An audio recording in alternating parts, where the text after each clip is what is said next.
Reciban un cordial saludo, estimado tutor y compañeros. Soy Cindy Lorena Abril Piedradita, estudiante del curso de Biología Celular y Molecular.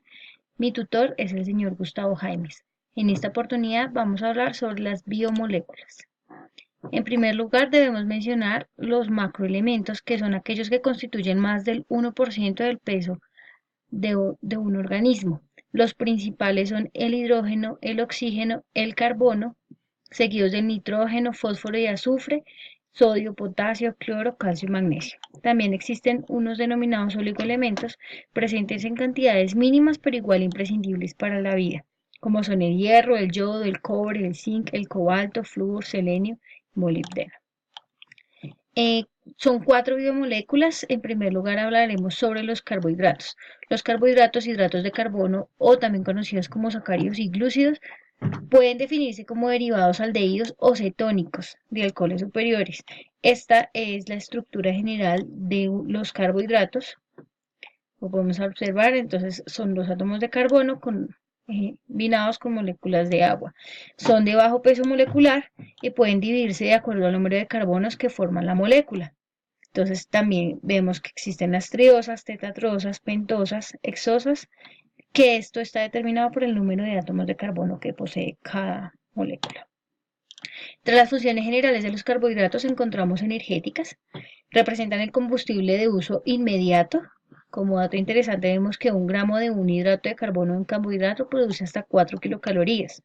Se sintetizan de forma anaeróbica o por medio aeróbica o aeróbica por medio de la respiración. También cumple funciones estructurales. Las paredes celulares tienen una gran variedad de carbohidratos. Vemos como prueba de ello la celulosa en la pared celular de las plantas, el peptidoglicano en las bacterias y la quitina en los hongos.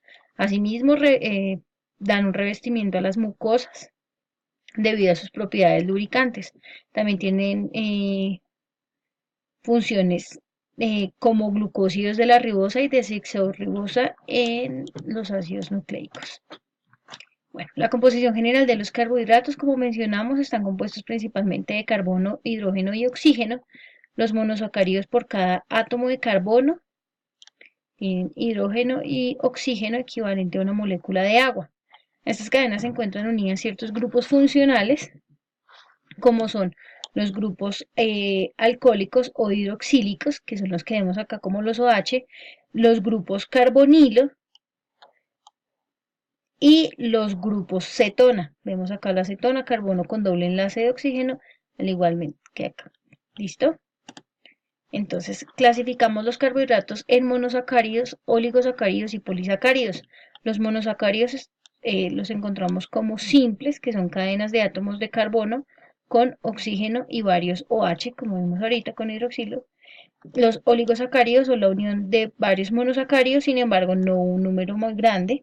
Y los polisacáridos, que son la unión de muchas moléculas de monosacáridos, y están clasificadas como simples, que son los homopolisacáridos, que son todos los monosacáridos del mismo tipo, o los heteropolisacáridos, que son la unión de varios monosacáridos diferentes. Entonces, entre los monosacáridos y la clasificación podemos encontrar que son aldehídos o cetonas polihidroxiladas, tienen un grupo aldehído, un grupo cetona, y se pueden clasificar por el número de átomos de carbono que tienen. Entonces, como ejemplos principales de los carbohidratos encontramos la glucosa, que es uno de los compuestos más abundantes y el principal combustible de las células. Fuentes de ello es el almidón y los disacáridos por hidrólisis, como la lactosa, maltosa y sacarosa. También encontramos la fructosa, que es el azúcar de las frutas, y la galactosa. Como ejemplo de disacáridos encontramos la lactosa. Entonces, los disacáridos es la unión de dos monosacáridos, al igual que los monosacáridos son dulces, solubles en agua y forman cristales que se caramelizan con el calor, pueden hidrolizarse y se obtiene una molécula de agua y un monosacárido. Como ejemplo de ellos tenemos a la lactosa, que es el azúcar de la leche de los mamíferos, fuente principal de alimento de las células cerebrales y los eritrocitos. Está también la maltosa, que es el azúcar de la malta, y la celuliosa. Luego pasamos a los polisacáridos, que están formados por la unión de muchos monosacáridos, que puede ser entre cientos y miles. Como características de ellos, que tenemos que no son dulces, no se cristalizan y no son solubles en agua. Su principal función es la de reserva energética. Y un dato importante, la glucosa se almacena en forma de polisacárido para evitar la presión osmótica que implicaría tener millones de moléculas sueltas dentro del organismo. Como hablábamos ahorita, están los homopolisacáridos, que es la unión de varios monosacáridos del mismo tipo. Con ello podemos formar el almidón, el glucógeno o la celulosa. Y los heteropolisacáridos, que son formados por distintas moléculas de monosacáridos. Como ejemplos de homopolisacáridos tenemos el almidón, que es la principal reserva alimenticia de las plantas, el glucógeno, que es la reserva alimenticia de los animales, y la celulosa, que es la principal componente de la pared celular. Luego, otra biomolécula muy importante son las proteínas, que están formadas por polímeros, formados por aminoácidos que igualmente contienen átomos de carbono, hidrógeno, oxígeno, y aquí ya encontramos la participación del nitrógeno. En algunas oportunidades también encontramos átomos de azufre. Como ejemplos de las proteínas y su importancia están las enzimas, que son los catalizadores de las reacciones metabólicas, tenemos hormonas, reguladores de actividades celulares y muchas otras. Las proteínas son las biomoléculas con la mayor diversidad de funciones en los seres vivos, y en los humanos podemos encontrar hasta 10.000 clases de proteínas distintas. Entonces las proteínas se forman a base de los aminoácidos, que al unirse forman péptidos y con ellos se forman las proteínas. Bueno, las proteínas se forman por medio de algo que se conoce como el enlace peptídico, que es el enlace entre una amida y un grupo carboxilo. ¿Listo? Tras esta unión se libera una molécula de agua. Este proceso se conoce como condensación. Entonces, independientemente del número de uniones que formen el polipéptido, siempre se tendrá un extremo de grupo amino y un extremo de grupo carboxilo. ¿Listo?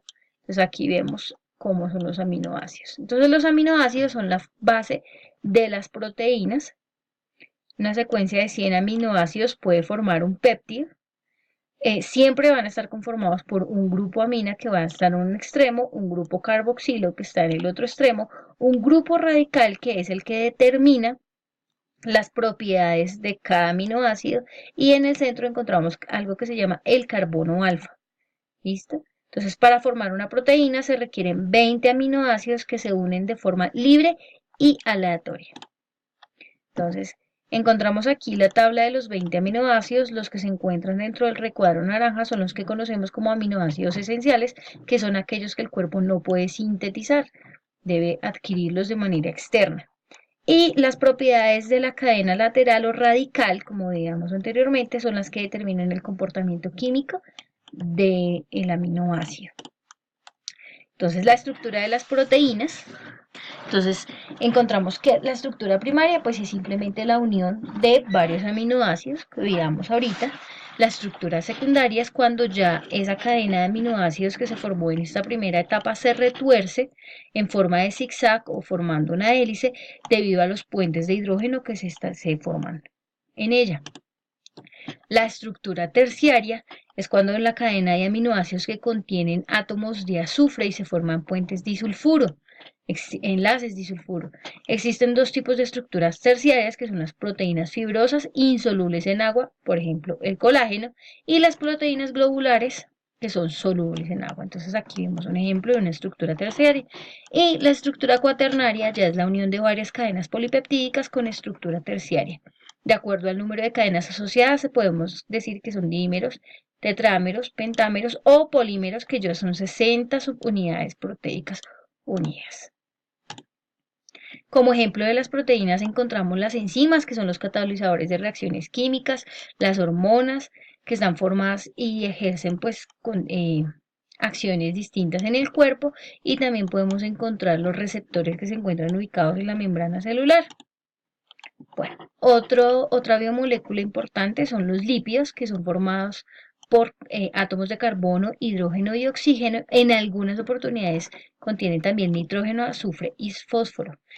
Los lípidos son solubles en disolventes orgánicos, sin embargo tienen una propiedad eh, que es la hidrofobicidad, que significa que no son solubles en agua porque no tienen la capacidad de formar puentes de hidrógeno. Entonces, entre las funciones de los lípidos encontramos la reserva principal de energía. También tiene una función estructural porque ellos componen la bicapa lipídica de la membrana celular y también tienen alguna actuación como biocatalizadores de reacciones químicas que se desarrollan dentro de las células y el organismo. Entre los lípidos podemos encontrar los ácidos grasos, que son ácidos carboxílicos formados por largas cadenas carbonadas. Encontramos en este grupo los ácidos grasos saturados, que son aquellos que no tienen enlaces dobles, como vemos aquí, no se genera ningún enlace doble, y los insaturados que sí tienen enlaces dobles en la cadena, como vemos aquí en este ejemplo. Los animales obtienen la mayoría de los ácidos grasos por medio de la alimentación. Aunque los lípidos pueden clasificarse de muchas maneras, una de ellas puede ser el por ser saponificables, que contienen una estructura de alcohol unido y una molécula de ácidos grasos. Aquí en este grupo encontramos lípidos simples, que son estructuras moleculares unitarias, y lípidos complejos, que son moléculas compuestas y pues unidos a otro tipo de compuestos, como son los glicolípidos o los fosfolípidos.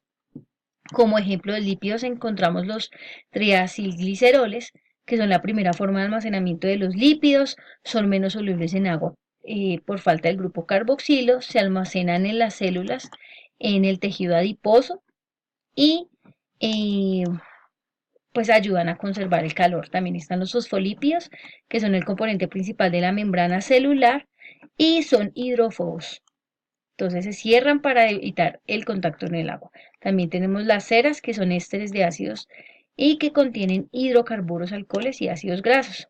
Entonces vemos también aquí que existe algo que denominamos como lipoproteínas.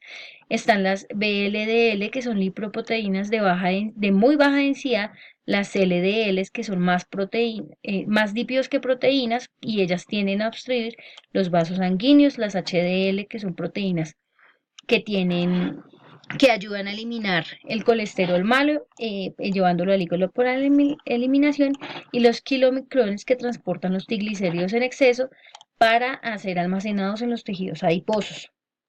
Ahora, el último grupo de biomoléculas son los ácidos nucleicos, que constituyen el material genético de un organismo. Están conformados por átomos de carbono, hidrógeno, oxígeno, nitrógeno y fósforo, y son formados por nucleótidos. Entonces encontramos aquí el ácido desoxirribonucleico o ADN, que transmite la información genética de los padres al hijo y es encargado también de dar las órdenes e instrucciones de lo que se desarrolla dentro de la célula. El ácido ribonucleico interviene en la transferencia de información contenida, son pues los que realmente terminan operando el interior de la célula. Vemos aquí que el ADN tiene una doble hélice, el ARN es una cadena sencilla. Los ácidos nucleicos están conformados por nucleótidos compuestos por bases nitrogenadas, pentosas y un grupo fosfato. Entonces aquí vemos la distribución de cada uno de ellos. Las bases nitrogenadas son una purina o una pirimidina. Pues vemos aquí las purinas tienen dos anillos y tienen 9 átomos de carbono, son la adenina y la guanina. Las pirimidinas solamente tienen un anillo, 6 átomos de carbono, y son la citosina y timina. Para el caso del ARN, la timina se reemplaza por el uracilo. Los nucleótidos están igualmente pues formados por moléculas de azúcar. En el ADN es la desoxirribosa, que tiene un hidrógeno en el segundo carbono, aquí lo vemos, y para el caso del ARN es solamente la ribosa, que tiene el grupo hidroxilo y el último carbono. Entonces, relaciono a continuación la bibliografía utilizada para el desarrollo de esta presentación. Muchas gracias por su atención.